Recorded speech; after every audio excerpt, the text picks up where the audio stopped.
same kind of I just realized that she hadn't started. Keep going. the logics involved in arguing in the humanities is much more layered and hierarchical than the logic involved in doing mathematics or doing physics. And most of his arguments in earlier chapters had been using physics and the changing of the modeling between Newton and Einstein. And it was in a way, as complicated and as difficult as that was to think through, that was the easy part. I'm looking at Magruder's handout on page 7, where he layers, as Tom will eventually begin to layer also, that the physics is at the bottom because it's pretty much the main language you can use to do physics is mathematics. But chemistry, you need to use mathematics, and you also have to do experimentation, and there's some other things that get thrown in there. Chemistry cannot be reduced to physics. Physics cannot explain everything going on in chemistry, so that it has to be separated out as another layer. Then above that is biology, living chemistry, another whole science, gets entire departments. All our medicine comes out of there, out of our understanding of the human as the bio person. The way our brain works is biochemistry. And we have not yet gotten to the humanities, psychology, sociology, political theory, all the things that diversify all across my library. So that within the humanities, because each humanity, they're all sciences. They're all sciences within this layering. Yeah. And eventually we all begin to talk to each other, and it does work, but it's taken more than 100 years. And some of those talks didn't go very well. And we're still weeding out some of that. We are now at the 100th anniversary of the monkey trial in Tennessee, where Charles Darwin and evolution was put on trial in front of a jury, and Darwin lost. Let's put it out there. It didn't go very well. It is very hard for anybody to be good in all of these things at once. Tom taught me a great deal, but I have also learned from many others and the whole faculty at Princeton, and my own reading in American history. Mark Knoll, as a historian of American theology and a Calvinist, and somebody who been asking himself for 50 years, what caused the Civil War? What is going on? He uses psychology, but he's a historian. He'll make suggestions about what might be the psychological disposition of a slaveholder that is different than the psychological disposition of a merchant in Philadelphia who's in dry goods. They're both in economics. They both buy and sell things, but one is buying a slave and selling a slave, and the other is buying and selling tobacco or cotton or gingham.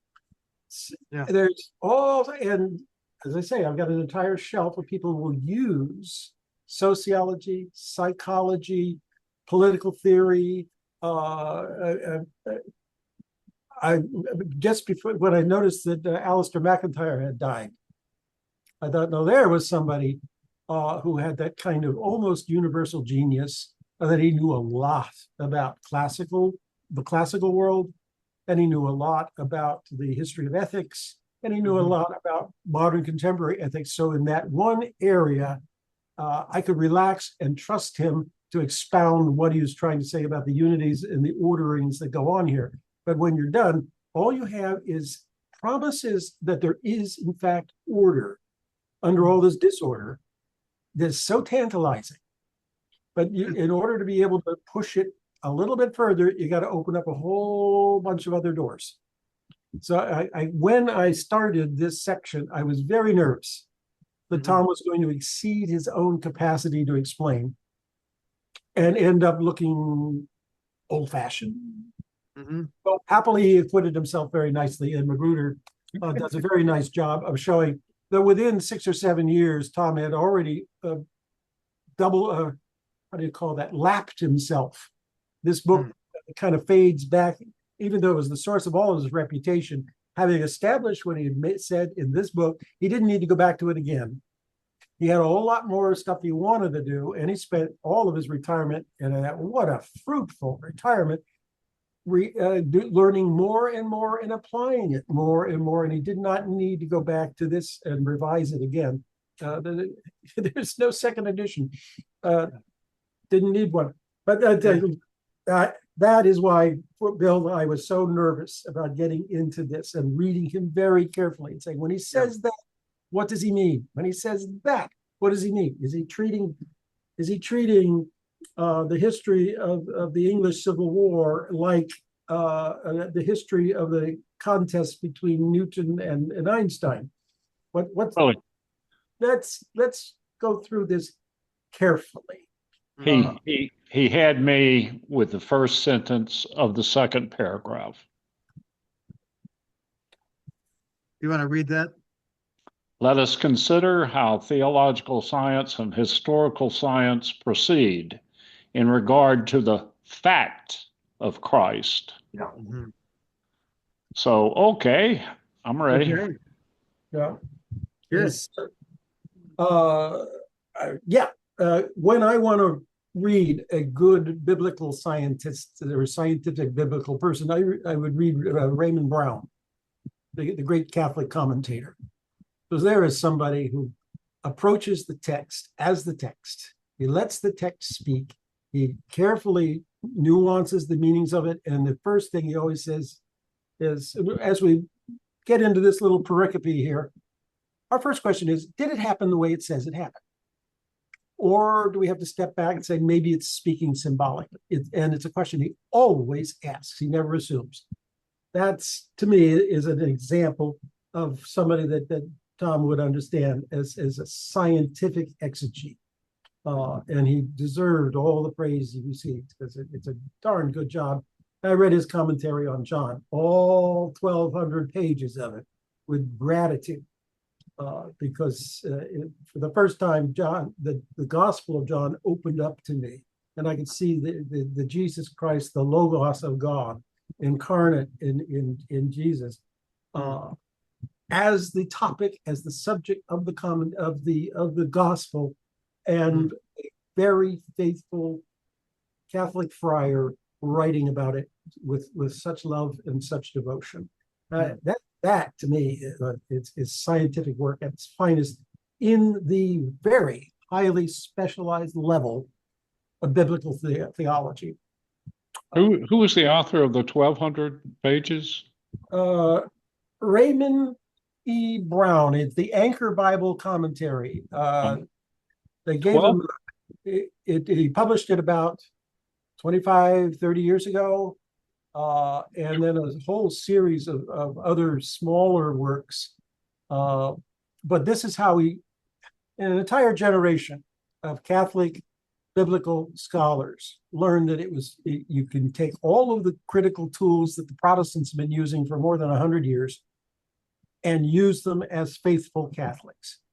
Because, as you said, if the science, the theological science of the Bible is to deal with the reality of Jesus, not the reality of religious people thinking about Jesus, all the questions you bring to the text change. And this is where, and he didn't have to deal with Boltman. He was able to, every once in a while he quote him, but that's about it. He did not have Boltman sitting smack in the middle of his road, blocking the way, which a lot of Protestants, and especially Barth, had to deal with. So just to summarize within what we're doing here. So within theological science, this chapter on similarities and differences between theology and other sciences, there is this layering that you're talking about that when we talk about he could have used another section in between. Which would have been theological science and the humanities, and then theological science and theology. Theology as one of the humanities. Right. it was that missing rung in there. Yeah. That I don't think in the late 1960s he would have been able to write it.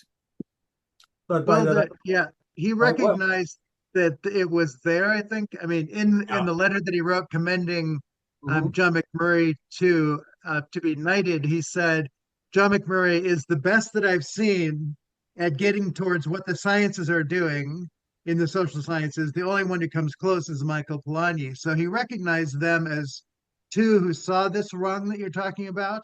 Yeah. Don't know that he himself saw all that would have been required for that. And of course, it is part of the nature of my own work to explore to that dimension. So Yeah. Yeah. I think we still have a lot to learn there.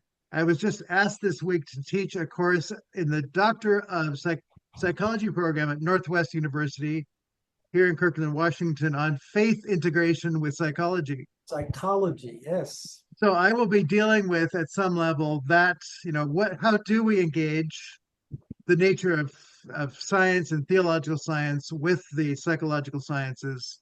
Mhm. Uh, you have to go back, I think, to what TF's doing here, and that is to say, until you understand science as a human endeavor, Mhm. Polanyi, all personal Mhm. knowledge, and recognize these layers, there is the bodily, there is the brain.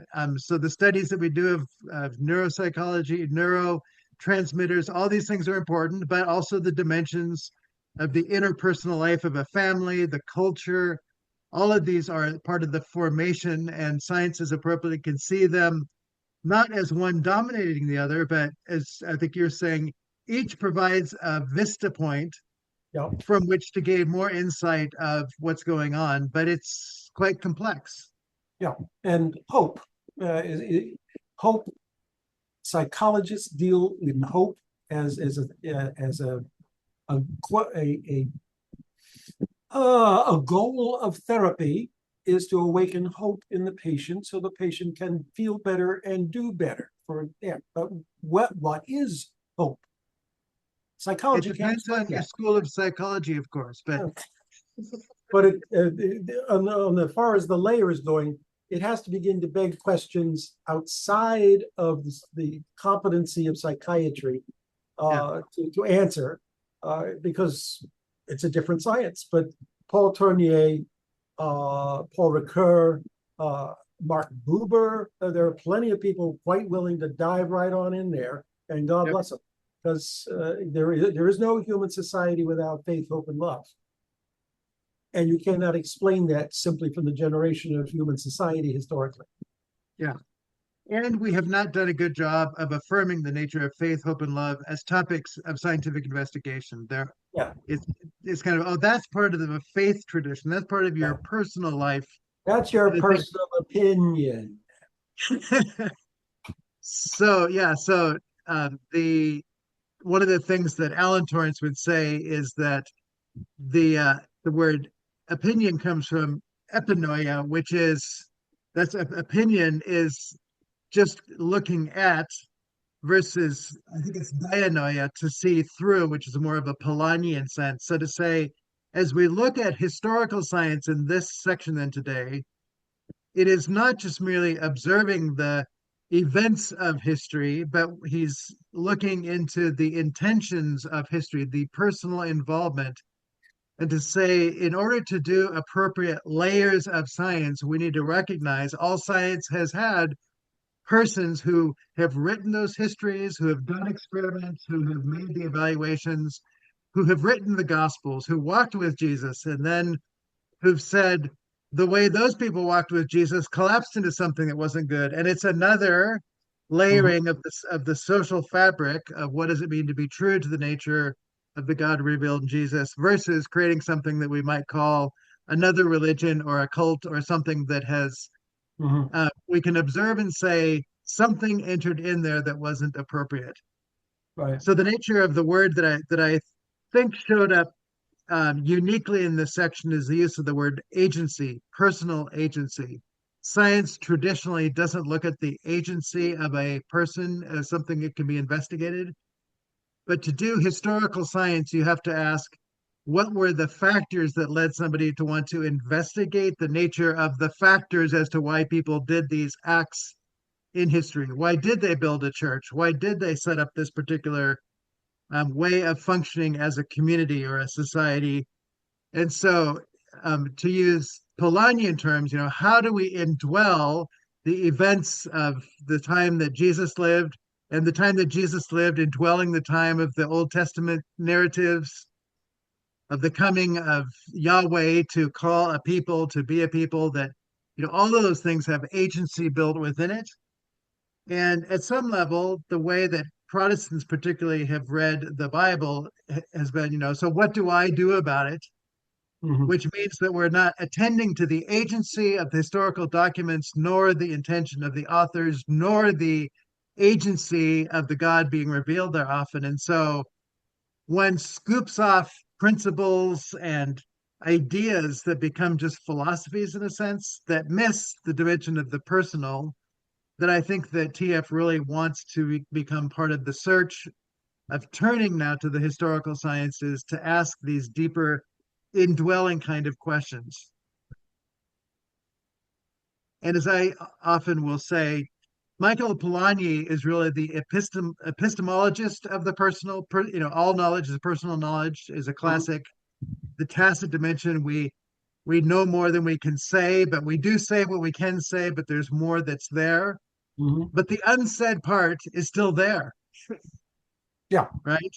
yeah, don't go away. It doesn't go away.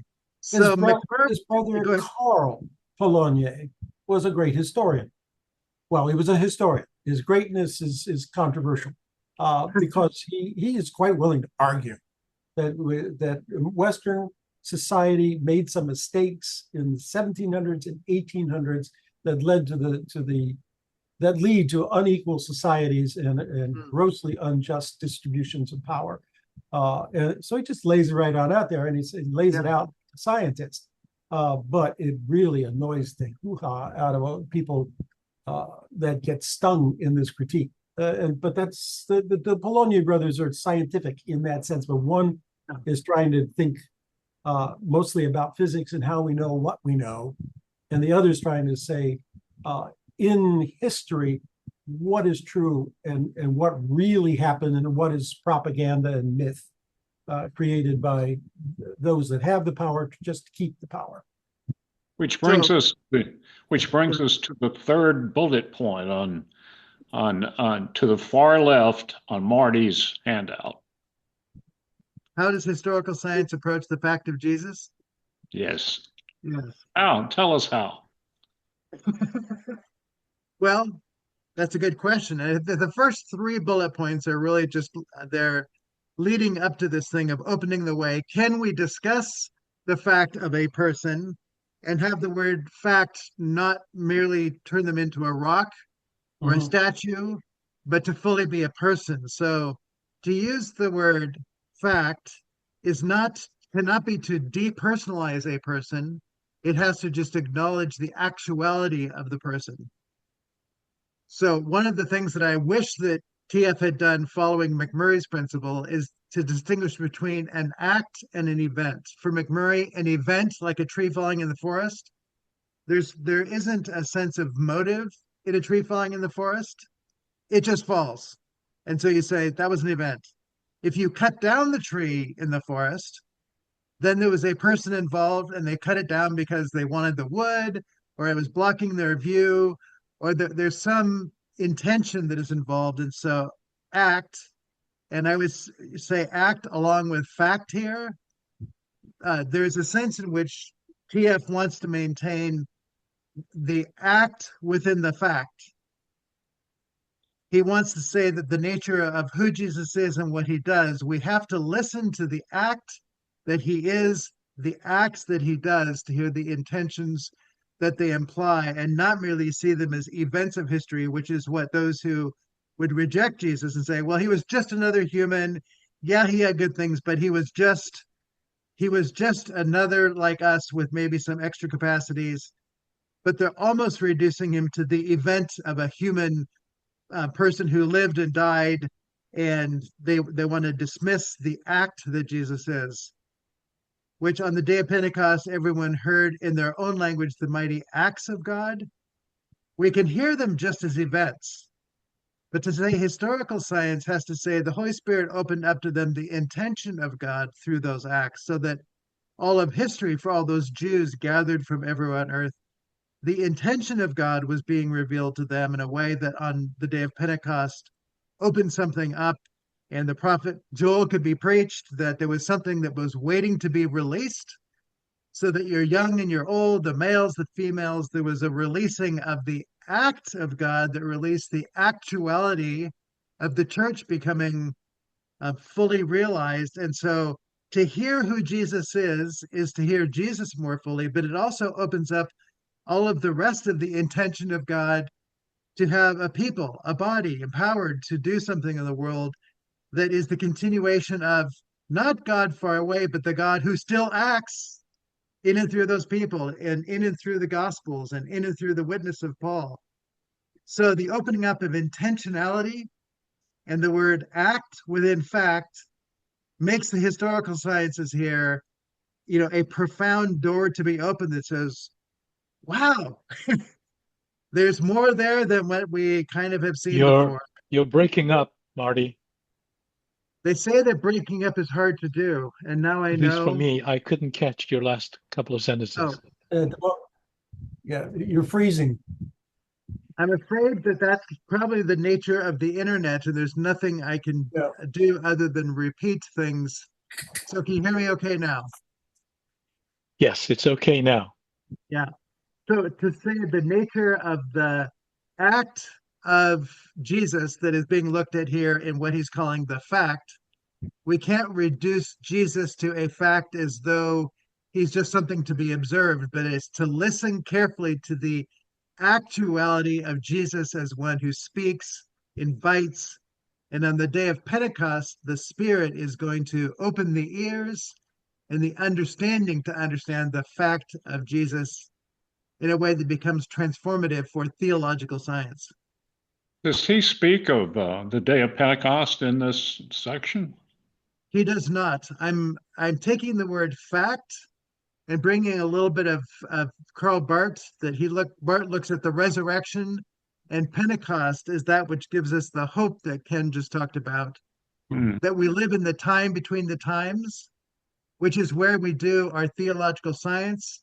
So the historical sciences remember the resurrection and Pentecost and live within the fact of Jesus, not just in the resurrection, but in the ongoing life of the Spirit of Jesus being poured out, so that Jesus can be with us and that historical science still makes sense as the ongoing life of investigation of knowing the persons, Father, Son, Spirit, with whom we have to deal. Uh, So go to ahead. me, okay. To me, the main distinction in this section is that in historical studies, the only data we have is records that people wrote, right? So, in a sense, as opposed to physics, where we can actually observe and do experiments neutrally, with historical, we have documents, we have letters, we have recordings, but that's it. We don't have direct observation of the facts. So we have, in a sense, the first layer is already subjective because they are written by people. Mhm. And then what we try to do as historians is that we try to go beyond that subjective rendition to say what actually happened, that they're describing it in this way.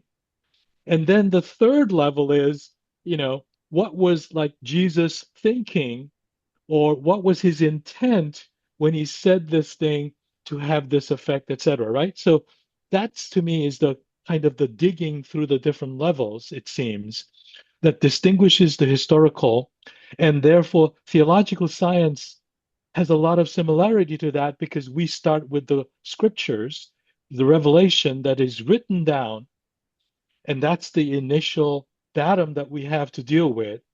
And then we do the interpretation, and then we try to say what is real going on that it's describing, right? And we So had, I think I- that there's one thing I would say to that just quickly, Bill.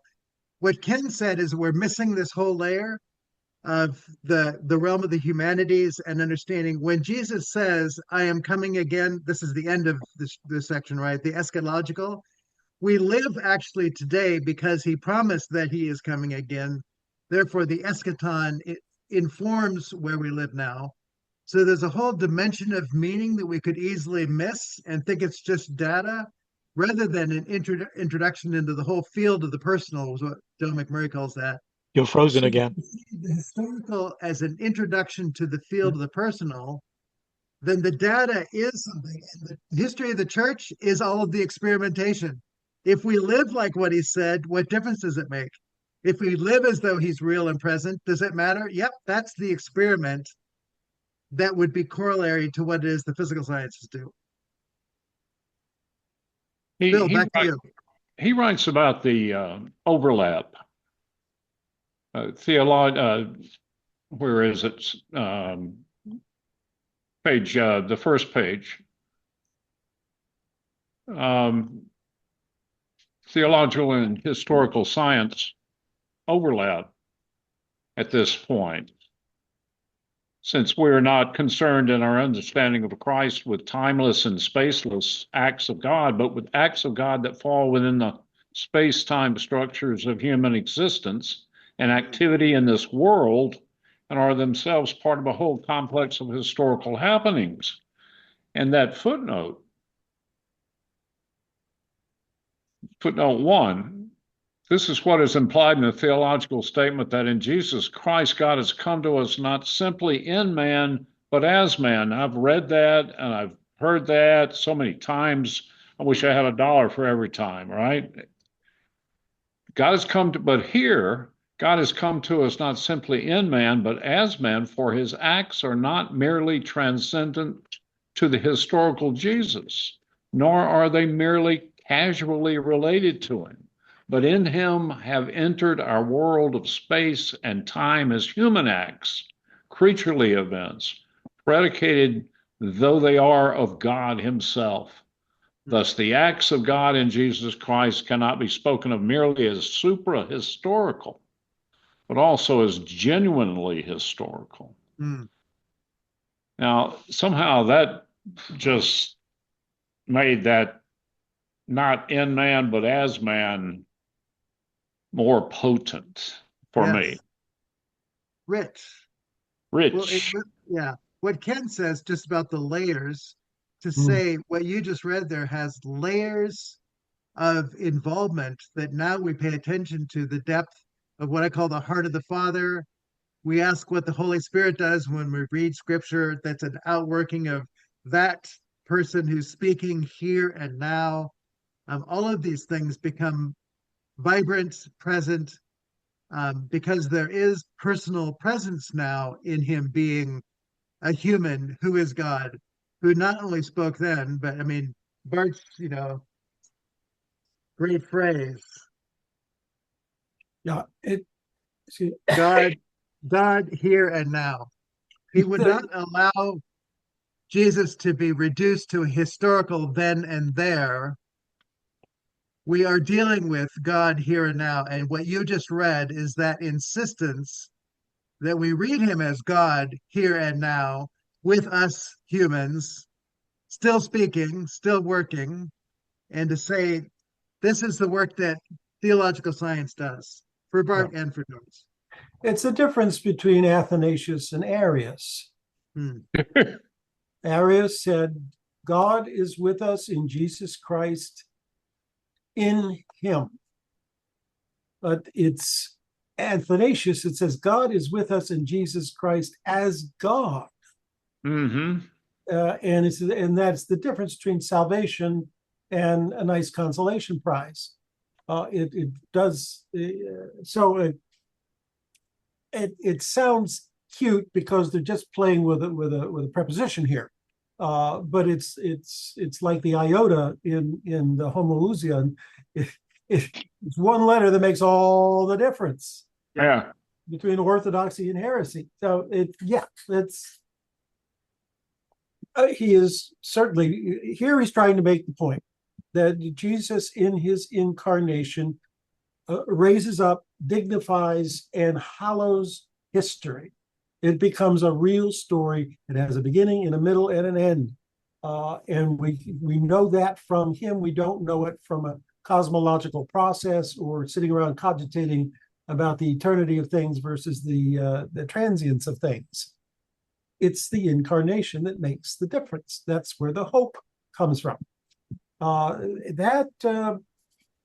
has been saying that all along because he learned that from Athanasius, and from Karl Barth, and Karl Barth from this rediscovery of the patristics.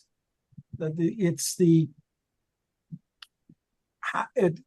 it does put the question to somebody like Ernst Troeltsch, who could write a history of the doctrine of justification or like that without using Jesus much at all. Adolf von Harnack, 9-volume history of the Christian Church, with no real resolution at all in the first volume as to who Jesus is and what he did. Only that there was teachings about Jesus, and the book is a history of Christian doctrine. It is not a history of the experience of the church with Jesus, which he has decided is not something that is historically accessible. You cannot interrogate the surviving documents of the early church and enter into their experience of Jesus Christ. He alleges. But if you read Tom's doctoral dissertation with us last year, he's constantly probing into what is their experience of their salvation in Jesus Christ. Is it through grace, or are they still working at it? That is a question he feels allowed to ask based on the documents he has, which is the early fathers. The whole church has had them to work with for 1900 years. There are documents, and the documents he uses to criticize the patristics is the New Testament itself, which he works out in the introduction. But so that's just to illustrate that he feels really confident that he can do this, that biblical exegesis is both possible and it's morally imperative, and we don't have to go with Bultmann and say we can't deal with what the original authors meant, so we have to transpose everything into existential categories because we know what that means, because we're all existential. And modern. And modern. But it does mean that all the miracles just evaporate. Yeah. So the word grace in his doctorate, grace, we have to ask, what was the intention of the original Jesus and Paul when they're talking about these things, and not just how have people led us astray from them? So literally that word becomes a historical science engagement to get that right so that we can go on appropriately hearing the one to whom it witnesses. Go ahead, Bill. Do you understand do you understand why it is that if it is that the actuality of the triumph of Christ is what created the very possibility of space-time within which that triumph could take place? Do you understand the actuality of the triumph of Christ is what created the very possibility of the space-time within which that triumph could take place? Well, this. If you were in Torrance's class, he must have said something like that. I'm not sure. Half the class would be going, no, you can't say that. And everybody else would go, oh, Jesus wants us to hear this one. I read it. I just read it from Bruce Ritchie's book on Recollections. And I read it last night, and I was thinking about it as we were going through this. Yeah. I don't. Barth's doctrine of creation is that creation is the external instance of God's intent to redeem the world. You have to have a world to redeem. That is the outward form of this grace at work. The other half of it, Marty, because it's a twofold movement. Yeah, it's a Here, paradox, isn't it? I mean, in a sense. it's a tense phrase, and I'll have to go back and find it again. But the notion of the inward and the outward, that this our rescue, our salvation is the reason why the world was created. Yes, Get that. the Yeah. old Puritans would have called it the theater of God's glory. Calvin would regard it as that. There was always this sense that the world exists so that Jesus may exist, so that we might exist. But that is a highly elevated theological statement at the end of a long dogmatic inquiry, rather than the first thing you just rip right off the pages of the Gospel according to John. To put it in gospel terms, history, as the time granted for reconciliation with God, is a function of the event of Christ's death, resurrection, and ascension, rather than a function of the original act of creation. Yes, atonement keeps time going. Otherwise, at one point, Bart speculates and says, he could have just resurrected himself and gone home to Dad and leave the rest of us to go to hell. That would have been entirely consistent with a doctrine of salvation, with all the major categories, missing only one thing. He did it for love. He did it for us. He will not have and enjoy the salvation of God for himself. That's wondrous. It is wondrous, but it's a difference between grace and law. Yeah. I think it's in volume 4, Doctrine of Reconciliation, part 1, the Lord as servant. At that point, he was toying with the idea that Jesus accomplished his servanthood when he died. And there was nothing more to be done of his servanthood. The next thing is to turn immediately, and then with the resurrection, which is a gift from God, he now is the royal humanity that replaces the servant. It was a little too rigid, and I think as he later worked with it as Jesus Christ as the one true light and word, he modified some of that to ease something of the tension and the paradox. And with it, I think he rescued his thought in volume 4, part 1, very well. It was nicely done, but going through it initially, I was a bit shocked at the phrasing, but I learned to get used to being shocked. It's all kaleidoscopic. The light shines on it differently, and it keeps moving. So you can't turn it into a fact that's frozen. Right. It has to be a fact that's dynamic and moving for Bart and for Torrance. So the nature of this. Go ahead. Yeah. I was just going to say, to go back and try to summarize it in that pith, it was redemption is the inner cause of creation. Creation is the outer cause of redemption. Let's put it that way. And the word covenant gets in there. That's the continuity. The covenant for which God creates is the ultimate redemption for which God brings things. So the volume 5 that I'm working on, to say covenant isn't gone, it's just like it's been there all along. The covenant was the intention, and so redemption is the fulfillment of God's intention. And it's not just something that happens after the world gets blown up.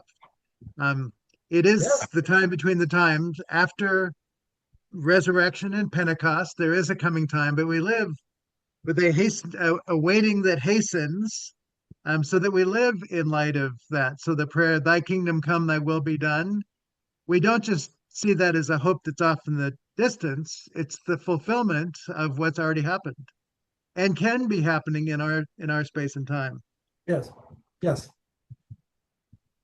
So, how are we doing, Bill? Are we bringing you along? What? Are we bringing you along? All right. Yeah, slowly but surely, yes. Yes. I'm trying to catch up. Yes. So the nature then of just the contrast between theological science with impersonal science is to say, when you enter into the life of a person who comes and reveals the history of God from before eternity, it's no small thing, but you have opened up, we'll use the word metanoia there.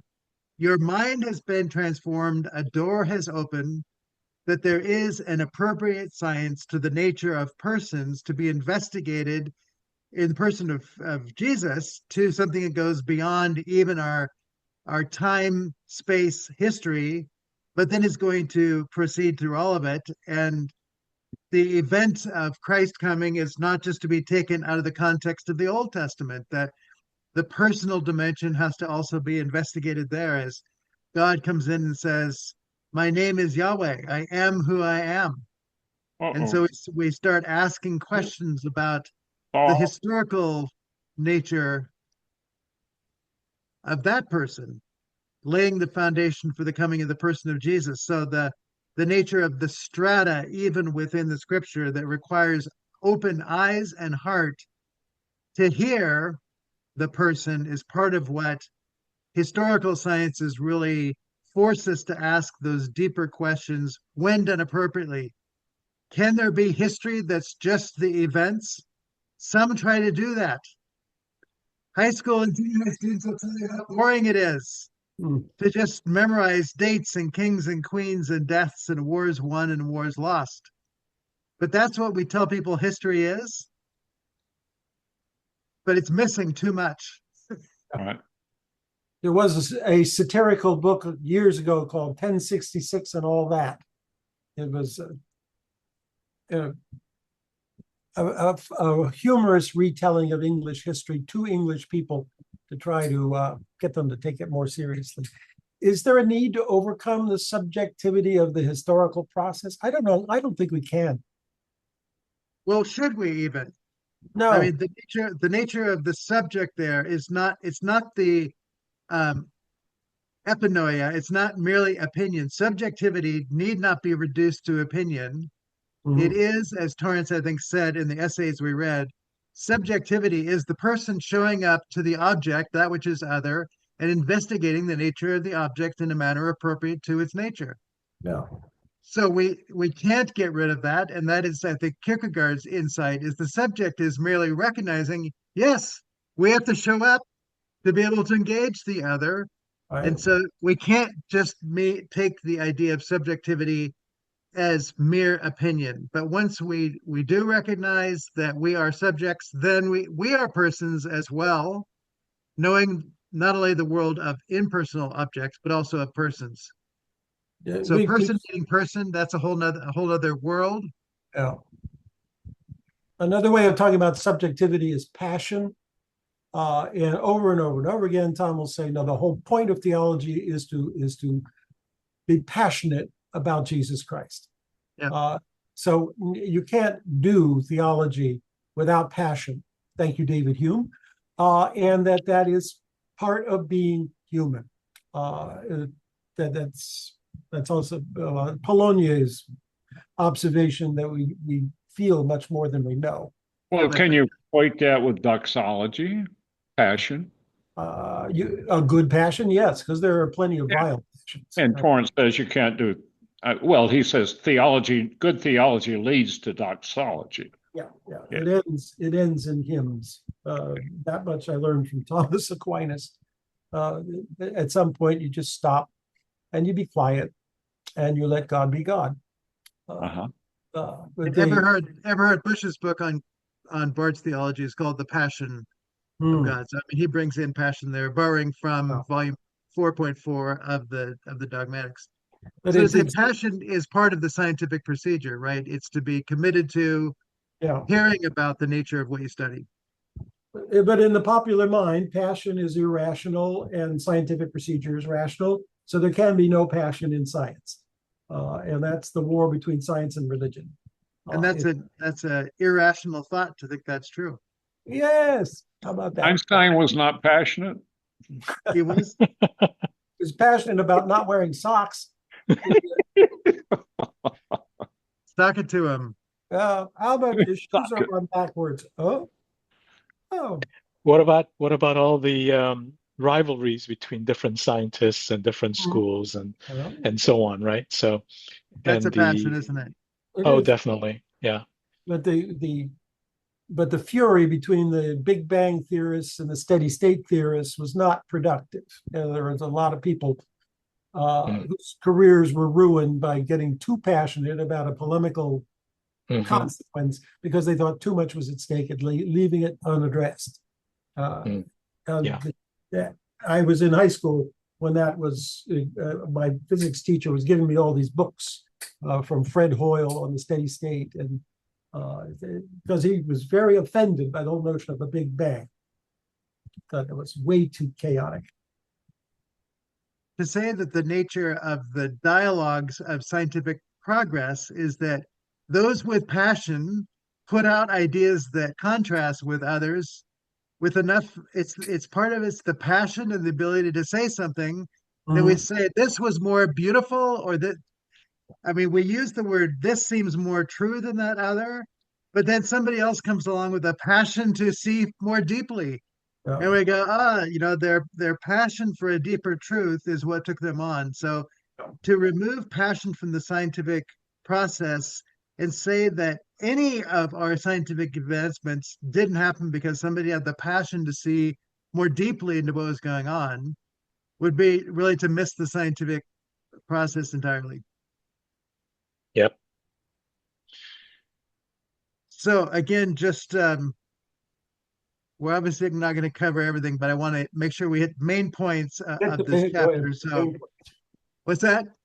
Go. So the first three paragraphs are really just talking about the nature of what is historical science, and that's going to be something that really shifts to validate the world of the person within history, that we have to look at history not as merely events, but as the acts, and the act of the person of Jesus is a fact that he is specifically going to deal with in theological science, but that we need to recognize anything else, he doesn't use the word, but is a prejudice.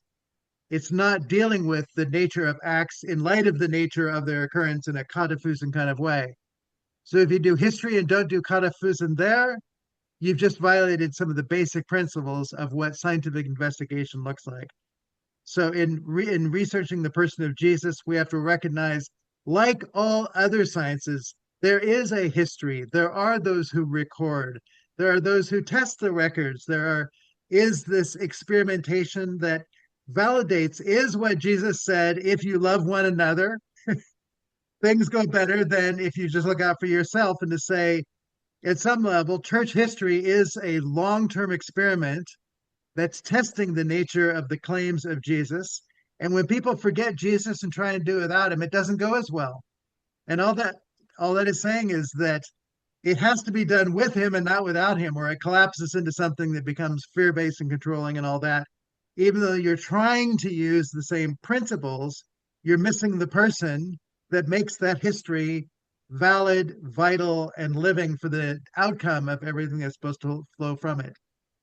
So in those first pages from 212 through 213, he's going on to that. On 213, 14, he goes on to events, the nature of, can we fail safe the events of history? Can we somehow take misinterpretations out? And to say science never guarantees you're not going to have, as I think Edison said, that there aren't going to be 1,000 attempts to get to a good invention or a good outcome. You may have to keep testing to make sure that this is working. And so Torrance is saying you can't guarantee a right reading of history on a single read.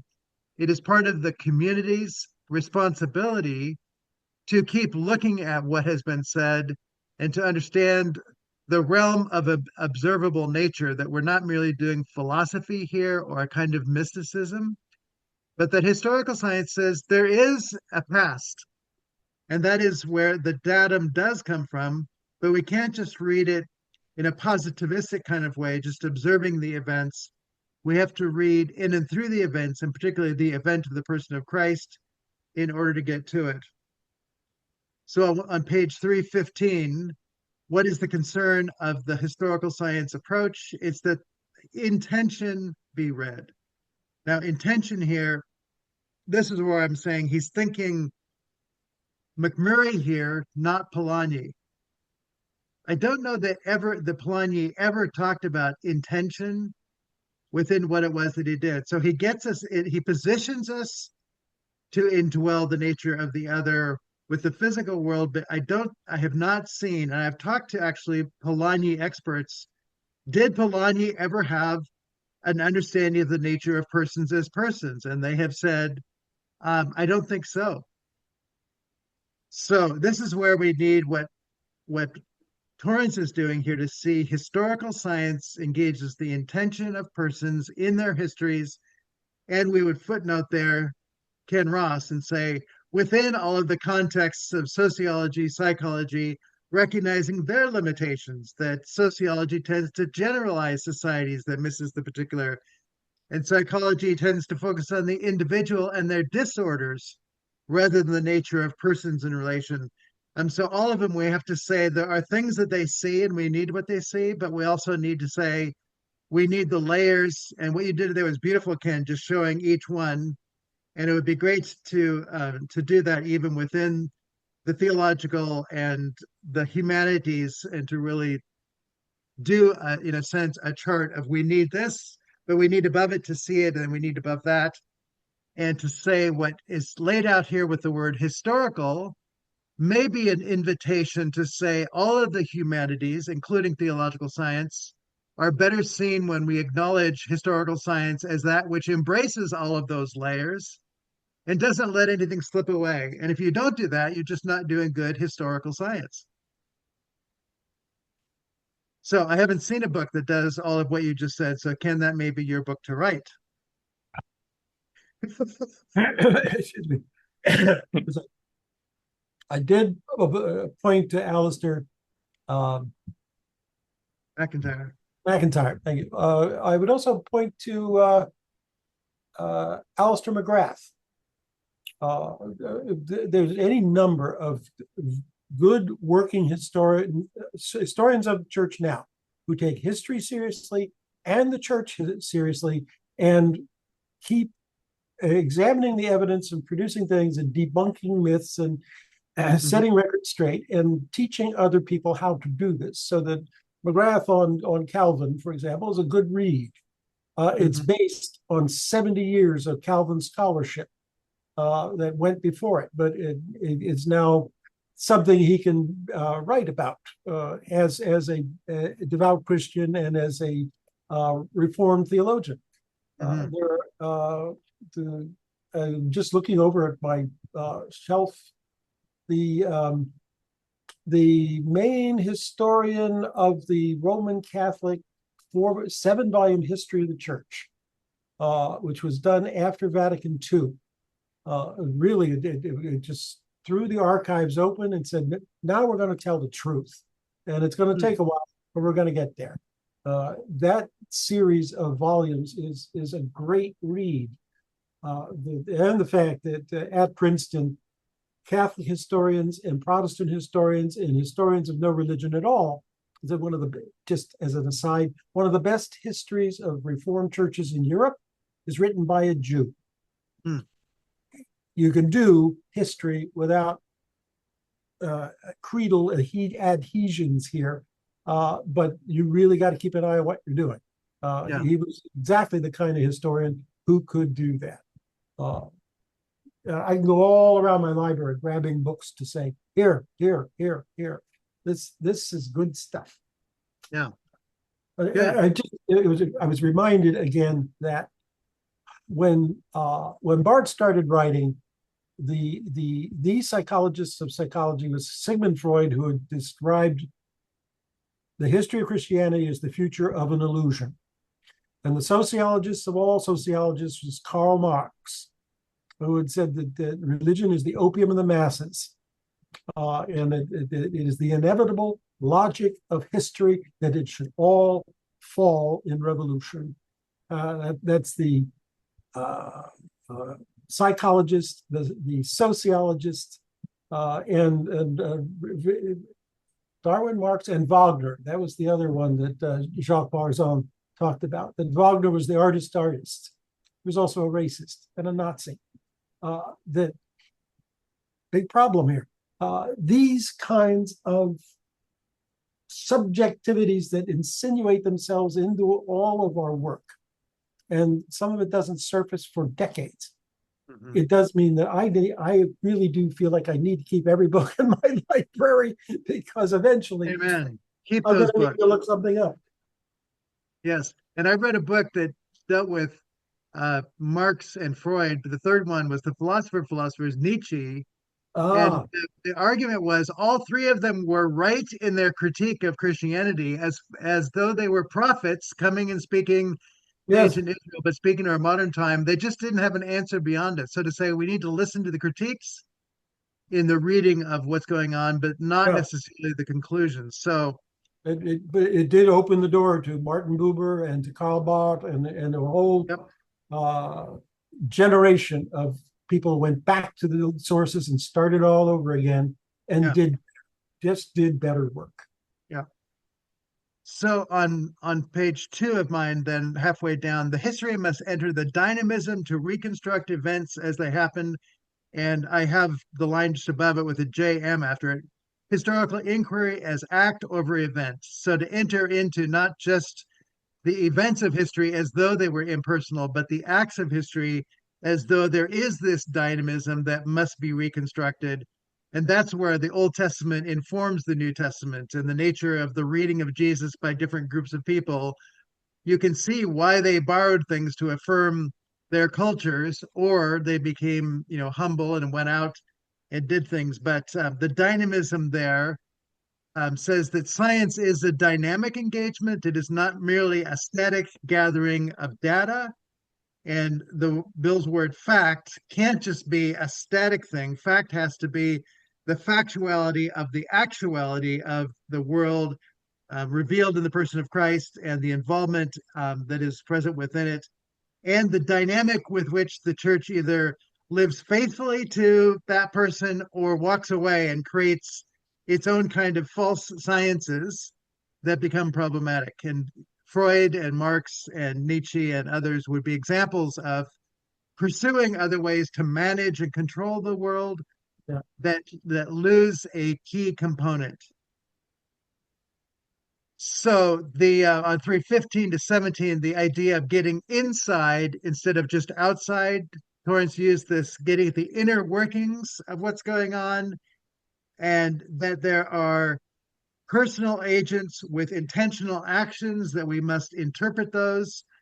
I wish that we could teach kids to do this so that they wouldn't just think you've got to sit there and shut We up. can't And hear you. so the nature of personal agents with intentional actions. Can you hear me now? Okay.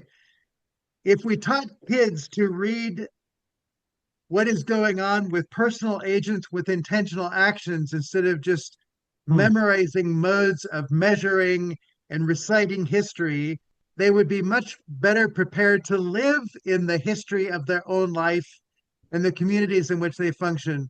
So to say there is a hopeful component of what education could look like that I think is implicit in what it is that Torrance is proposing here. No. The fourth line up there, detached means dualistic. Whenever we become impersonal, we move into the world for Torrance of the dualistic. We've lost the meaning within. And so it's interesting that within this discussion of history, that the nature of how we do history is often what trips us into the dualistic rather than the integrity of the whole. No. I'm surprised he doesn't use the word contingent more frequently, because Well, that's a good, especially that's a good to say that the nature of the contingency of the dynamics of yeah, persons within it.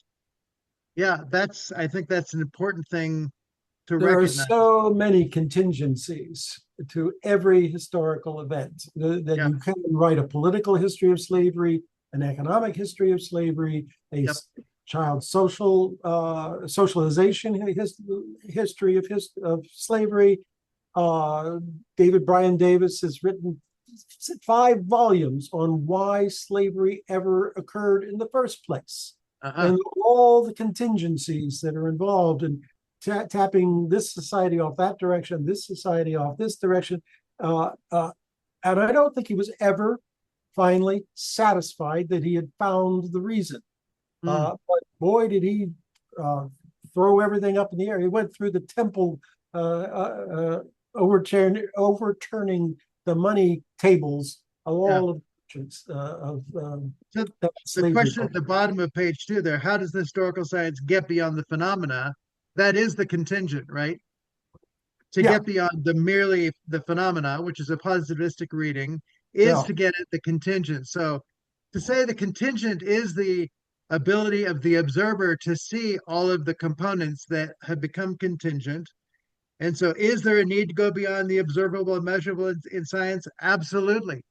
Yeah. Eventually you need a theory, a guiding theory. That stays connected to reality. I mean, it's the dynamic of... And it's constantly being corrected by your research. Yeah, that is why when your theory gets detached from reality, it goes false. Yes. And pretty soon you're blaming bankers in New York City for the entire history of slavery in the American South. It's been tried. So on page 3, then, the first dot on the left there, seeking an orderly understanding of events, to say, if you don't seek an orderly understanding of events, you will select a point of view that will usually be what makes the sense to you, and you'll try and interpret everything in the light of that. Which I had a cartoon, basically, of a teacher of church history that shows all this stuff going on. And then there's this point, and then our group came along and we figured it all out. Here's the point where we figured it all out. And so, that ability of any particular group to think they have figured it out is to not be doing historical work, but is seeing through a lens that becomes myopic. If you read any work of history that's older than maybe 150 years, you begin to go, boy, was he riding a hobby horse? Oh boy, we all do it. It's gonna happen. Just publish and move on. But in the meantime, keep your critical edge, because there's almost there was recently an observation of Edward Gibbon's The Decline and Fall of the Roman Empire, which at one time it was at one time considered the greatest work of history ever written, and now it's the article is, I think it was titled, "Did Gibbon Get Anything Right?" Right. He pissed off everybody, but for 200 years it was a standard, and it's still in print. Yeah, and it raised the question: who gets to say that we got it right? Right? Well, Michael Rostotsev gets to say it. No, they starting at the beginning of the 20th century, studying Roman antiquity became a major thing again, partly because the fascists wanted to found a second Roman Empire, and the gist of it is that the coins, architecture, poetry, the history of women and slaves, all that had to get written in and researched, and finding galleys at the bottom of the sea and finding out what were in the jars in those galleys. It became a real science. It hasn't stopped. It's still going. Yeah.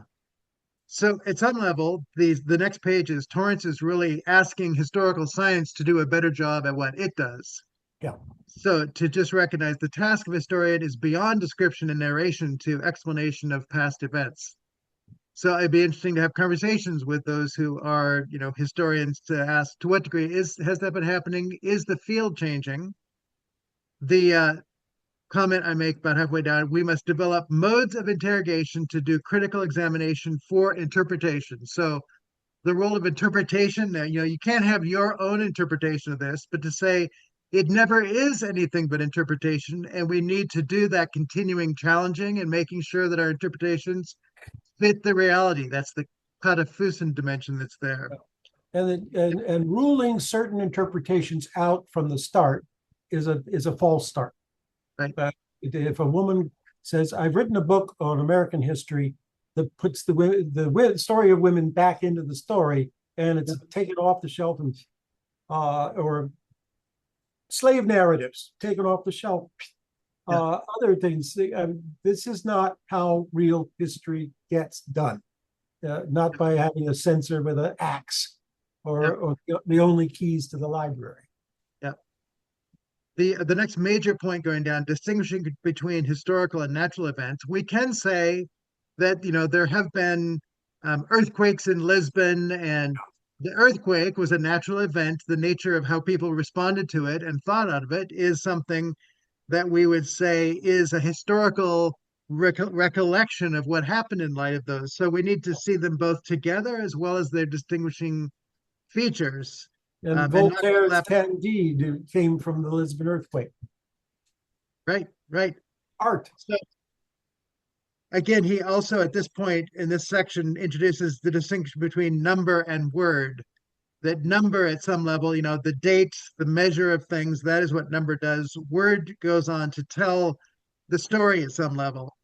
And we don't want to tell stories without the numbers, when this happened, where it happened, what happened. But to miss the word is to miss the historical dimension.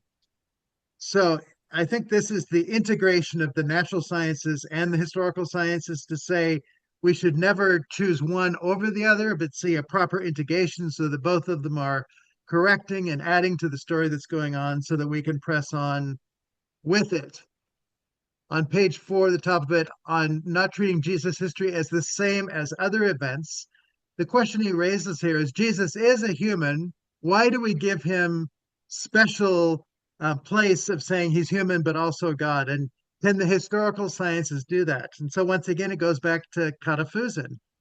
Does the nature of the object of our investigation require that we expand our categories to fit the reality of what's going on? Otherwise, as you just said, Ken, we're just trying to fit him into a priori definition of what we will consider as history.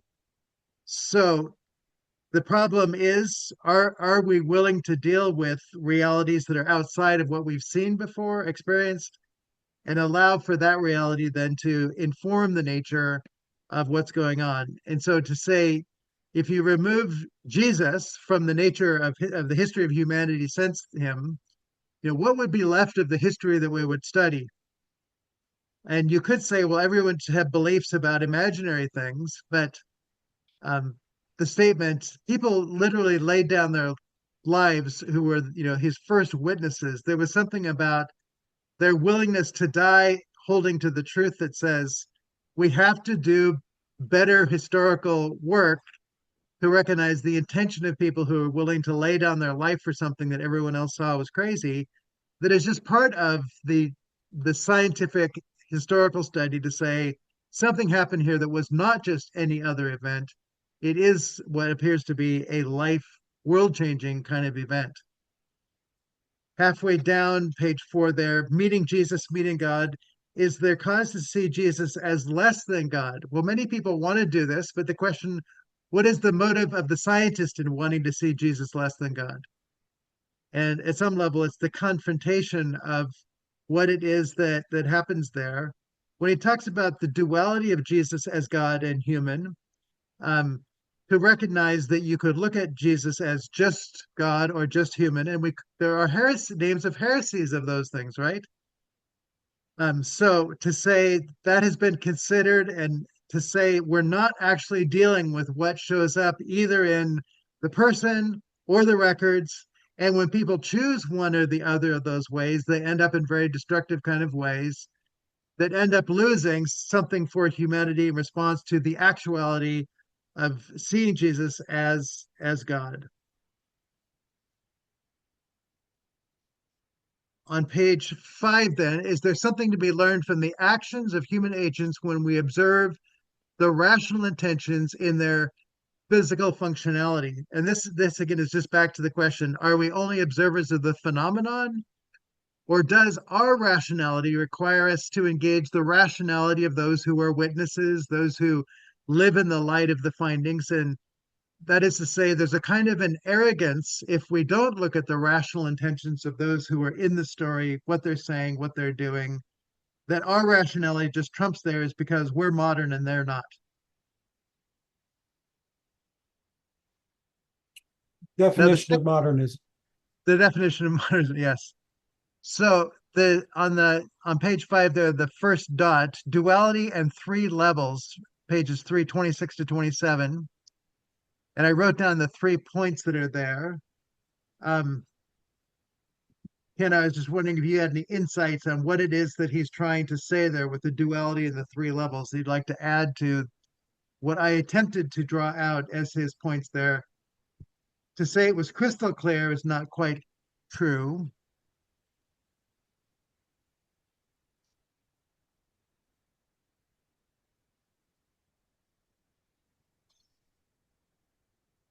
I read it about 3 weeks ago, Okay. and I read the first half over again this morning, but I did not get to this part. Okay, I won't put you on the spot then.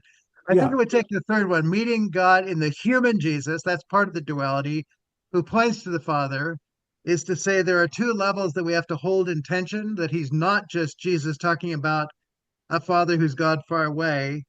And so there's something about holding together the wholeness of Jesus that's part of that. If we go to the second one, the intermediate documents of interpreters, so that's Paul and the gospel writers interpreting the fact of Jesus and the meaning of his truth.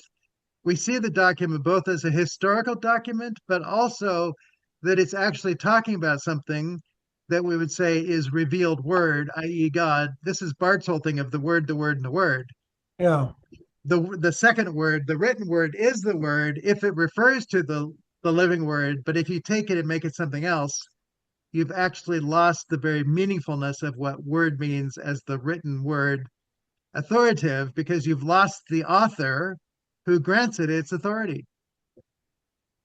So if we then take the number 1, interpreting historical documents as humans and a witness as divine, so that is to say that when you look at what the documents are saying, they are human documents. Matthew, Mark, Luke, John, they wrote about Jesus as historical documents.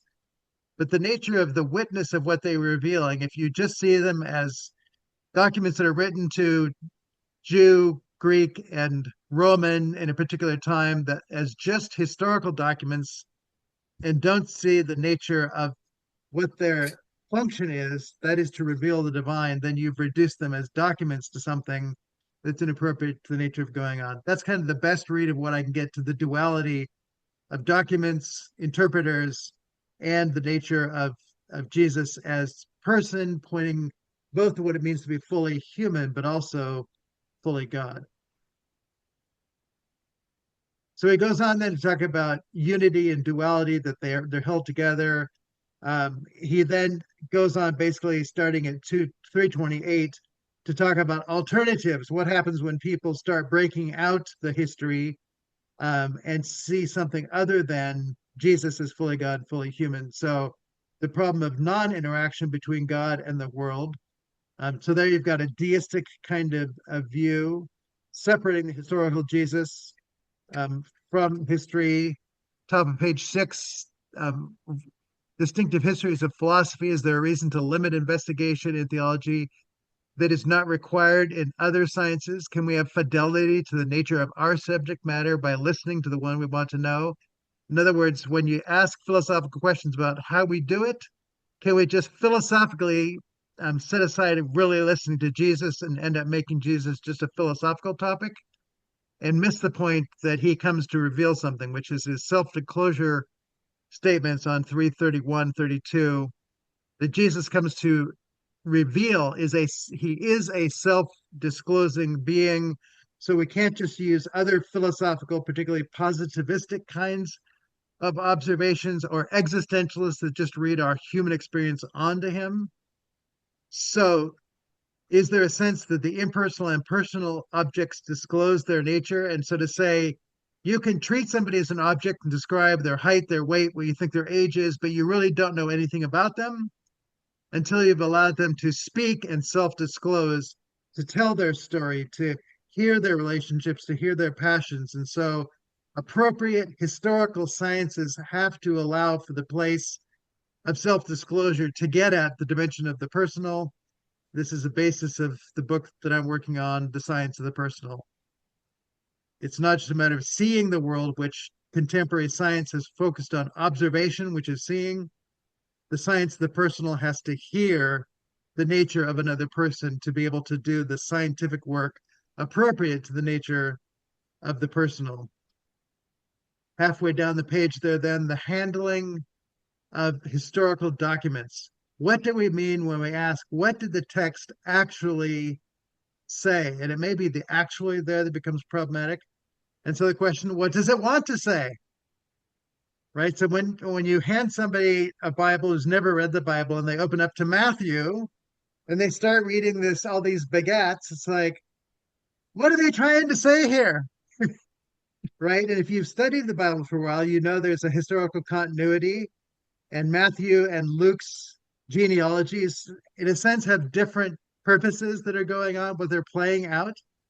And so to be able to have a conversation with those who would understand those things and say, the genealogies are being written by these people to connect who Jesus is to a history, historical science, that positions Jesus appropriately within Judaism, within the nature of creation. All of these things become appropriate for locating Jesus within an intention of a continuity of a whole huge history that has had purpose all along within it that many people don't get. It'd be nice if we changed Old Testament to Old Covenant. Just some people said, well, what's a covenant? Not that people know what testaments are, but it just sounds like a statement about it. It almost feels like a word that misses the point that's being made in this section, that a testament is just a statement about without intention, whereas covenants, I think, have intentionality built within them. They are a way of being in relationship somehow that would be helpful for people who read the Old and the New Testament to get at what is the intention of the covenant would be helpful in doing the work that we would like it to do. So what does it want to say? What does it succeed in saying? And this is, the whole question of Colin Gunton's reading of Augustine. Gunton's quite critical of Augustine, what he calls the inward turn. That Augustine wrote the first autobiography, and the West ever since then has been concerned with the spiritual as the autobiographical inward turn. And people like what's his name, Aaron's, says, oh, you've read Augustine all wrong. But the book written critiquing it said there's a lot of things Gunton got wrong, but the one thing he got right is Augustine's inward turn. He did do that, and it has impacted the history of Western spirituality. Was that all of Augustine's intention? Probably not. And so reading the history of the interpretation of Augustine is part of what needs to be done, to be doing good historical science and to say what Augustine wants to do, what others have done appropriately and inappropriately. We need to tell all of those stories to do the work so that the church can be appropriately turned outwardly to the person of Christ, so that there is an inward reflection. This is where Torrance says inward and outward. We can't choose between them. We need both. We need the whole thing. We need to be whole persons as well. Bottom of the page, the process of discovery. What is the significance of the events of Jesus' revelation? In the actuality, and I'm using actuality in the factuality sense we've talked about, in the actuality of the event of Jesus, word and event coincide. Right? And so this is where I just think about the nature of, what is a sermon doing for us? And I often say, if people walk out saying, I recognize, Jesus did that, so I need to do these things better, if it becomes a self-focused thing, instead of walking out saying, now I understand what Jesus was doing with the woman caught in the act of adultery, or turning those tables over. Now I understand the event and the meaning of what it is that Jesus is doing, and I recognize he was there with me today. He was helping me through the word to understand the event of my life, dynamically shared with this living word as I walk out the door and go and live with my neighbors and my family, and live in the world. So there's something about the nature of the learning of the historical that we can't just leave it in the past, in a sense. The interpretation requires what you asked for, Young Il, that we have the ongoing experimentation with it. And this is where, I don't know that we need exactly the testimony times that some churches have, but I think it would be valuable to say, last week our sermon was on this. How did people walk and live that with Jesus by the Spirit and the Father this week? Tell us the history about how your life in experiment was changed this week by living dynamically within this relationship. I just think that would be really rich for the life of the church, and I wonder if that wasn't what the first century church was doing as they gathered, ate meals together, told their stories, walked out of the neighborhoods and loved their neighbor, and people said, not only see how they love one another, but how they love us as well, except for the people that were killing them. They didn't say that. They just off with your head. And there comes the cat. So the conjunction of significance and fact, I'm at the top of page 7 here.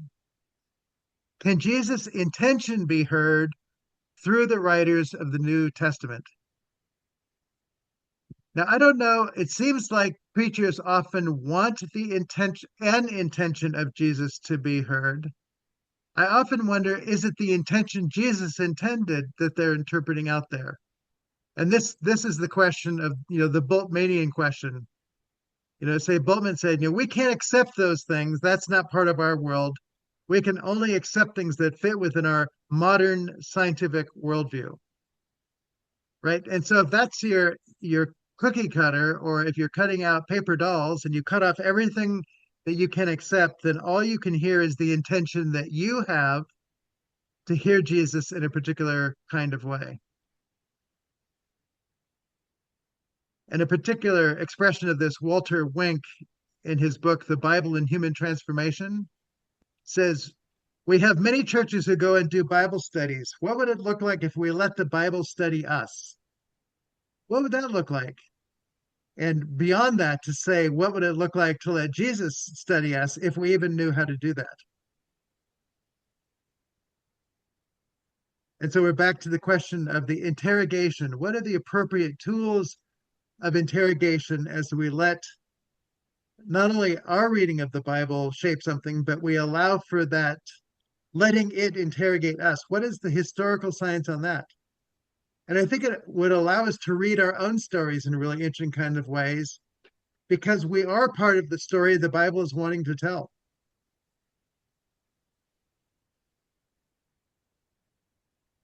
Do you think that's true? We are the cloud of witnesses. Yes, but I think we've all heard bad sermons where the gist of the preacher's takeaway is, I know it sounds like Jesus meant to tell you to take your stuff, give it to the poor, and come follow me. But what he intended to do was to teach you the value of good clothing. And that you need to buy quality materials and don't buy eggs. And then the whole substituting a poorly conceived and false intention onto an act where Jesus doesn't pause or take the disciples aside and say, I didn't tell the other people that, but I'm telling you this, which does occasionally happen in Mark's gospel. But mostly, the gospel writers show remarkable little interest in Jesus's intent. The act is the act, the word is the word. You can pretty well get it right there. You don't have to sit around guessing, what did he mean by that? The Pharisees and the Sadducees would stand over on the next hill and go, what did he mean by that? I think it's treason if it's not blasphemy, but Jesus just teaches. Blessed are the cheesemakers. Thank you. I was thinking that. Right? Well, the parables that Jesus taught, though, one could say was intentionally vague, that they were meant to draw people out and say, what do you mean? What is the meaning behind this, right? Yeah. And that's why he said to his disciples, to you I tell you everything plainly, but to those on the outside, it's going to be parables, Yeah. because the important thing, at least this is my interpretation, is that they're going to be required to question. They need Yep. to come and say, seek him out more. Yep. So, yeah. Yeah. And the mystery dimension of the gospel writers of not telling you some of those things, but it's so obvious, is a rhetorical device to get people to say, why can't they see it? Which means you're doing that processing yourself, which is quite brilliant. The nature again of John McMurray's work is he says every act has an intention. Usually we don't ask about the intention, we just look at the act and interpret it out of our own work. But there is no act that does not have an intention, that if we could learn to read it, we would be able to get the motive. And if we don't, to ask, what were you thinking here? What was your intention is an appropriate question to ask. It's one of the kind of things I think we could teach kindergartners. And if you hit somebody with something accidentally, say, "Oh, I'm sorry, I didn't mean to." You're saying the act shouldn't be interpreted as though I wanted to hurt you. I just was standing up. My intention was to stand up and turn. I didn't see you there. And it helps to know, okay, it's good to know you didn't mean to do that, but that is getting at the intention that is there. And intention and meaning are in fact tied together. So I think you're quite right that it's not always obvious as what the intention is, particularly those who don't know Jesus. But the more you read the whole context of the scripture and the Old Testament, the more you start going, I get this. If you think Jesus is always doing something loving here, then you can often turn and hear what it is the intention of what he's doing. When he starts scribbling in the sand, he's not just scribbling in the sand to scribble in the sand. He's trying to have those who want to become judges and kill somebody to say, you need to consider yourself and recognize you could fall into the same judgment. Now, he doesn't have the whole sentence there, but you get the point. So there is this learning to listen to intention that I think is something that Torrance is pointing towards, and that it's not easy and obvious. It requires that very same, what Ken called the strata of thought, requires that we at least ask the question, what is the intention here? Recognize where we have been wrong and where people misread all kinds of things, that if you just understood what the intention was, you'd say, oh, I never saw that part of the story. And I think, the biggest thing on this is many people still look at the cross and that they really can't get the intention of why Jesus is doing that. It just doesn't make sense. And even if they read a phrase, God so loved the world, he gave his only begotten son, or God demonstrates his love for us, and that while we're yet sinners, Christ dies for us. To get the idea that that's love crucified on the cross is just difficult to get. And so this is where really getting at the intention of the acts of God takes on, such importance, to say that is the intention that's given. Now we need to do the work of reading through the Old Testament the way that TF does, and to understand all of the things that point to it, to understand Jesus' own witness, to understand Paul's witness as to the nature of God's justifying acts, making new that which had become old and corrupt. I mean, all of these things are part of the cross, that when you get the intention, then it makes sense. Until then, as Paul begins 1 Corinthians, it's just foolishness to the Greeks, because they can't get it. But I preach Christ and him crucified. Intention becomes profoundly important, I think, at this point. He then goes on 334 to 35 to talk about historical inquiry into the gospel records. And again, the question of, what should our scientific integrity do? If you say to people a scientific reading of the gospels, then they bring in, I think, a lot of lenses from other disciplines that aren't asking what historical science would do. I know it's popular to say the Bible is not a science book. And so I just come back and say it's not a science book within what we call the physical objective sciences. But if the nature of science is to investigate the nature of the study of something that requires special tools to get at it, the Bible is a science book intended to enter into an understanding of the nature of the God revealed in the person of Jesus. It is adequate for that science. Use it for some other science, and it's the other sciences that are really problematic. And you can't kind of read it with a video camcorder kind of a scientific reading as though the events themselves are just self revealing. You have to listen to the whole of what's going on in the way that TF is explaining here, I think, to get what it is that's going on. I So find it it is a science book within its own limits of science. Yes. I Go ahead, was Ken. fascinated on other channels on my cable. There are whole motion picture series on the life of Jesus. That for there is something in the human brain that wants to see a person in a bathrobe with a beard doing things, saying things, pointing, teaching, whatever. Yeah. I've never found that satisfying. Though even back in the 1950s, I had colleagues that were saying, we're going to make a movie out of the Bible, and then we won't need the printed book. To which something inside me just went, I've never seen it done well, or well enough to suit me. So I think that's a big reason why we need to develop a more auditory imagination rather than constantly putting another guy in a bathrobe up there to repeat the Sermon on the Mount. Good as it is, there's plenty of good acting, and you can certainly every Easter his crucifixion is portrayed again. But why this? Would you call it a camcorder literalism? Yeah.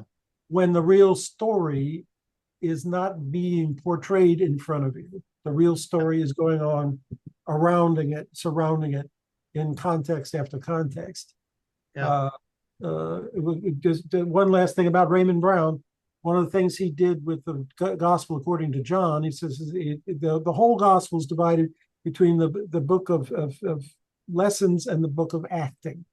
And the lessons consist of 10 sermons, or his teaching on the bread of life, his teaching on the water, his teaching, and then the act is the beginning of the passion narrative. And at that point, Jesus stops teaching. So the whole, words.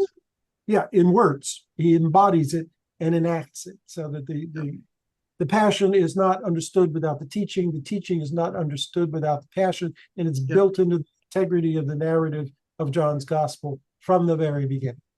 That at a stroke, Dr. Brown just kind of swung everybody around to look at the fourth gospel in a whole new way, and say, it was always there. I mean, yes, we could have gotten it, and Brown would be the last one to claim he was being original.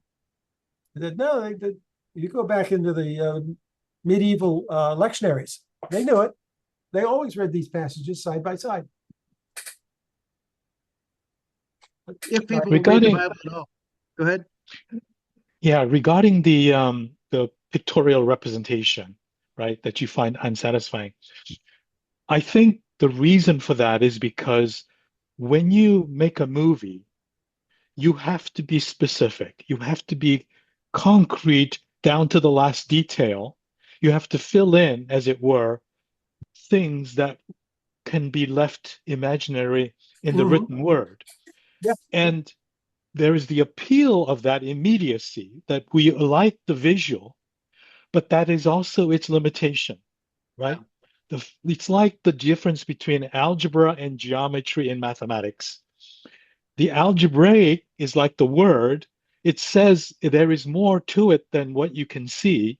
Whereas in a geometry, you draw a triangle and it's that one specific triangle. You cannot draw a generic triangle, on a screen. And so by limiting it to a single triangle, you are making it immediately accessible, but you're also limiting it in a way that you have to be careful not to be taken in by that and say that is all there is. Yeah. Yeah. Now, is this a good picture of Jesus? It's from one of the most prominent Bible illustrators of the 20th century here in the United States, Ralph Kallman. And this, of course, is a Greek icon. And as you were saying, every single detail of that icon has been prayed over, considered, and commented on for centuries. This is an illustration, and I finally just took it down. It was given to me in my confirmation class. Now I just can't stand to look at it. The one step to add on to your illustration, Young-Il, is and building a house, right? Those triangles become, something you build something and you live within it. And so to say there's the living within it piece, that is just another dimension. We probably could come up with more dimensions of what living out those things are added to in the strata of the indwelt. Next week, go ahead. And the iconic representation of Jesus. I mean, obviously, it was meant for people who could not read, and so the icons, by definition, are trying to say in pictures, right, more than pictures can actually say, right? That's the whole point of an icon, is that they represent something beyond themselves. Yeah. Yeah. Just no, I don't know whether you can see the geometry of the Bible that he holds in his hand. It's wider in the back than it is in the front, because it's opening backwards, upwards, and outwards into infinity from a book cover that he's holding in his hand. And it is and the hand here is in the traditional two fingers and crossing of the blessing of grace. He's saying, here is the law, and here's the grace to obey it. That can be taught in two minutes to anybody. And then for the rest of their lives, every time they look, there it is. And there are letters here. The literate get something more out of it. But that bit of geometry was pointed out to me at New College in Edinburgh when they said, look at that in Greek icons. You'll see it for centuries. The stand on which he stands widens backwards into infinity. And I think just recently I noticed it also included when the Bible is illustrated, it's illustrated in that way, which says this is a sacred text. It opens to infinity. And so that's historical theology, interpreting the symbols of what opens us up. So that's, again, doing appropriate kind of historical science. My Psalms book goes in this week, and in every Psalm I have Jesus showing up within the explanation of the Psalm, talking about what it is he's doing or how it fulfills his work, so that people get this weaving together of the nature of even Jesus lived in the Psalms, and the Psalms live in him. And there's something about the art of doing that's doing a kind of an iconic kind of work. And the opening line is, "You are sitting down today where Jesus sat, reading these Psalms. He too read these Psalms that you were entering. Enter in with him."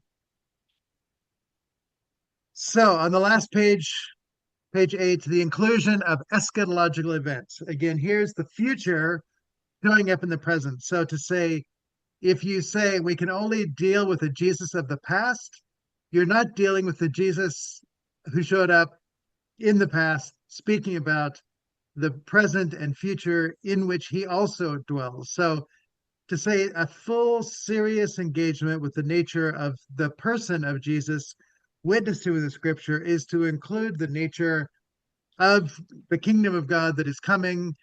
Our Father who art in heaven, hallowed be thy name. Thy kingdom come, thy will be done on earth as it is in heaven, is a scientific statement that is saying the nature of our historical investigation includes not just, as Ken pointed out, the past, but also the future. Back to the future. He uses the word metaphysic. Is there a reason to employ a metaphysic to get better scientific approach to history? I'm always nervous with the word metaphysic because it's just such a fuzzy word itself. So if we just use this, is there a reason to employ a picture of what is to come to get a better scientific approach to history? I think the icons are part of that, that they do open up the past, but they also open up the future because they engage what John Zazoulis calls the eschaton, not just the end, but today, every time the Eucharist is celebrated, there's a participation in the eschaton. That is where God dwells. The eternity in which we participate is always there.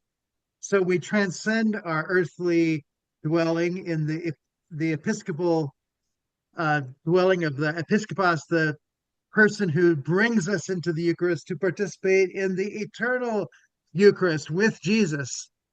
And so, in that dimension, the future is part of the present where Jesus reigns and dwells. And so, our science has to read the Bible seriously and hear Jesus seriously enough that we live beyond our limitations, which the next to the last statement there on my page, we cannot impose our history ideals that are our own. We must be attentive to the different levels of history and meaning as we read and reread with inquisitive flexibility to distinguish God's voice and intention from naturalistic existence.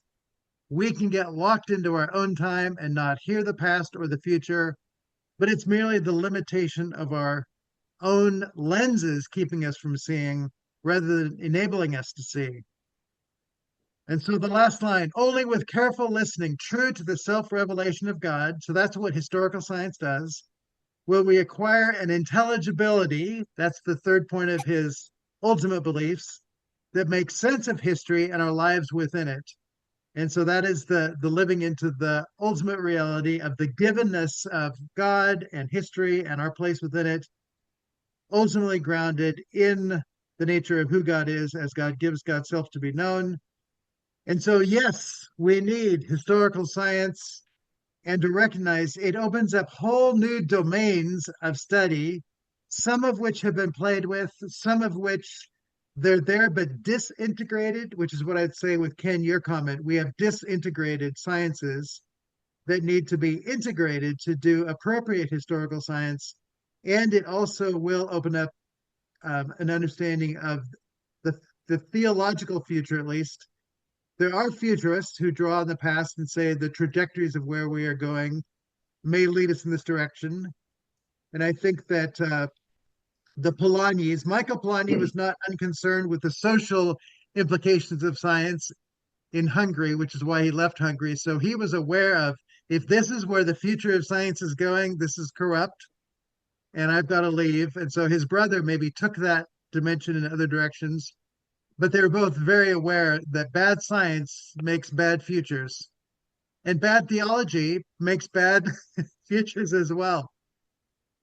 So the nature of this section has been, I think, opening up for all of Torrance's work and bringing together the scientific and the theological, and to say even his work on the patristics wasn't separate from this work. It's another expression of this section specifically, opening us up to that.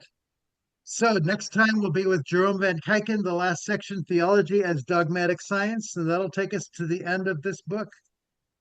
Oh, the idea of coming to the end of the book is so sad. Is it sad? Yes. So I will be looking at, beyond this section.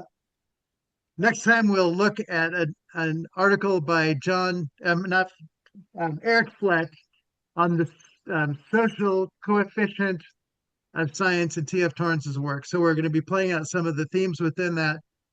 And then there's a piece by Alan Torrance in the book Science, Consciousness, and Ultimate Reality. And his chapter is called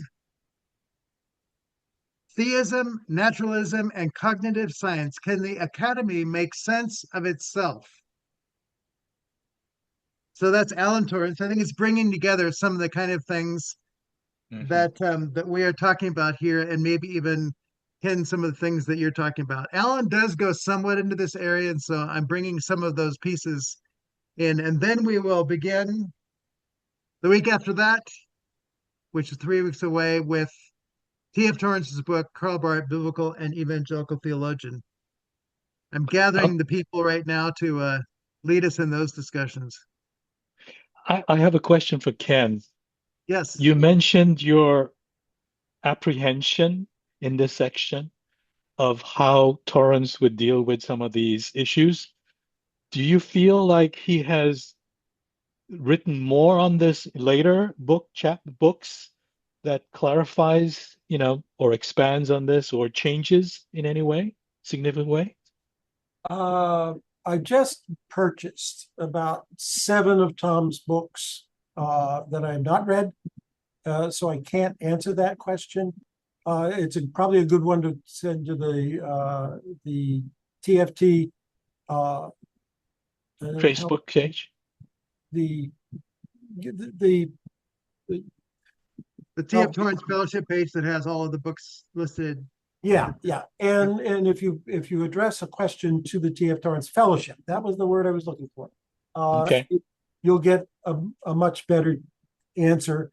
And one of the things I was going to do this afternoon is look in the handbook of T.F. Torrance, which I have just recently acquired, and thought, how have I done without this for so long? But I don't know if there's a chapter in there on TFT and history.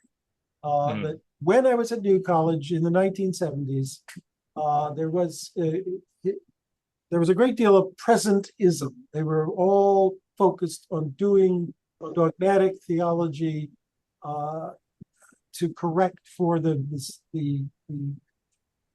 mistakes of the existentialist and the fundamentalist schools, to prepare preachers to get out there and preach the Bible. The church history department, and there were 3, they tended to do church history in the standard and modern style of history. They planted a church here, it grew to this big, it preached these things, but it did not. If you're going to do anything in eschatology, it was going to be done in dogmatics, not in history. The methodologies. I say, Ken. Yeah.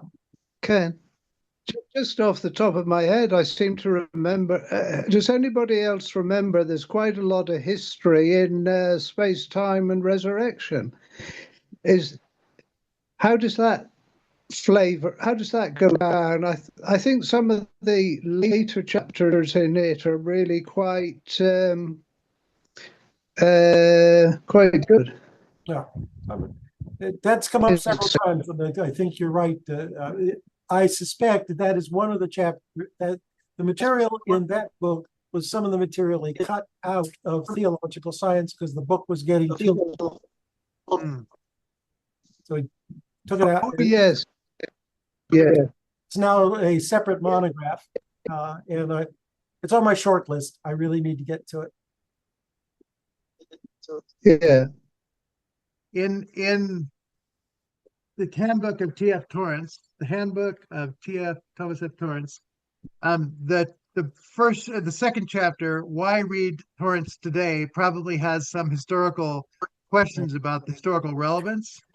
Chapter 7, Thomas F. Torrance, Historian of Dogma by Jason Radcliffe, is likely to have some helpful things as well. It's the one history thesis he recommended to me to help me understand the Arian controversy had a certain triumphalist tone to it. The person writing it was absolutely sure that the Arians were agents of the Antichrist, and that the Orthodox Church, united in its grasp on the Trinitarian truth, rightly drove them out of the early church, which was not the lesson from history I wanted to learn at that time. But he was right that the theological points were correctly laid out with the Greek. So, but I did feel I was being shoved through a door rather than led through a door. Not good historical science. Sorry? Not good historical science? No. Okay. And I now have a whole shelf of books about the patristic church and Athanasius. So I went, I It's a got my good thing own. you're only 75. You've still got, 25 years or so to read all those books on your shelf. And Yeah, good. Well, I my have tombstone enjoyed is going to have one more, just one more. just one more. That's a good, just one more book. Good. Well, I've appreciated the conversation today, and I think that this is a helpful section to think through in bringing together Tom's work in theological science and his work in what is sometimes called the sciences versus theology, and to say, no, they all require historical science in doing the work, and he's bringing those together to construct something that is not dualistic, but does have a duality that we always have to hold together, and to see the insight from each of those fields bringing insight to the others, and we are impoverished without it. So Yeah, thanks for your outline, Marty. you are very welcome. It only took me about 2 days to do that. Oh, Well, I went through the section and in parallel with your outline, and Yeah. it was enlightening. Thank you. Good, good, very good. Thank you. So we'll see you next. What was Go that? ahead. What was the title of the handbook, or is it called the companion, or is it the handbook? handbook. It's called The Okay. TNT Clock There, Handbook. yeah, there. Available on Amazon.